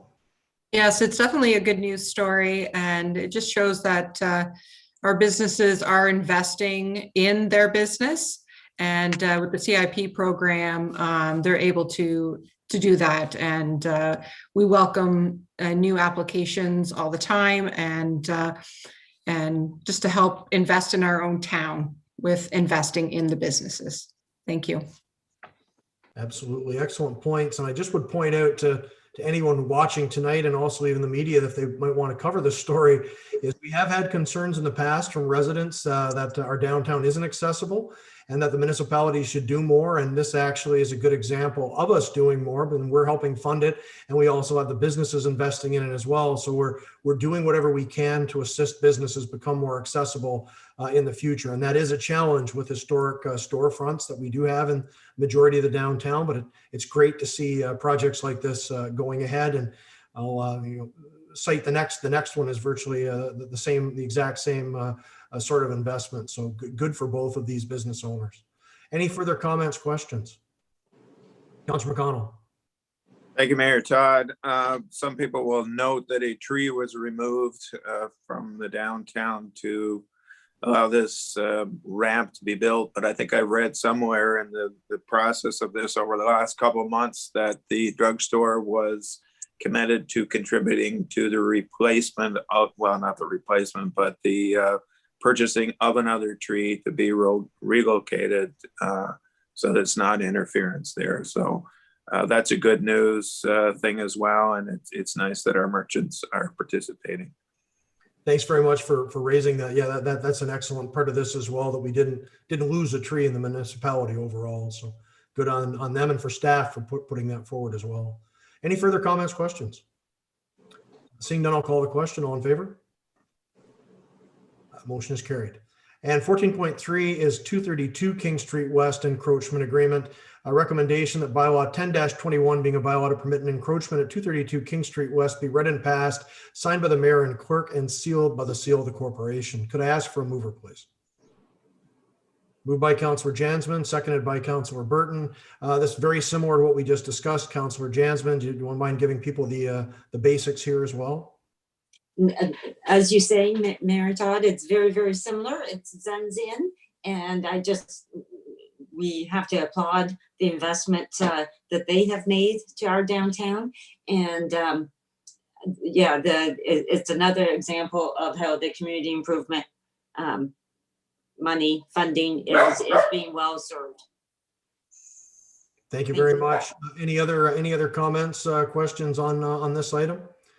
I will note BMO also, they did their expansion, I think a couple of years ago now. So we do have a number of businesses that are committing to this sort of accessibility in the downtown. Don't want to leave them out as well, because a lot of people are contributing down there. So any further discussion? Seeing none, I'll call the question. All in favor? Motion is carried. Thanks, everyone. So item 15, new business. Any member of council have any new business to bring forward tonight?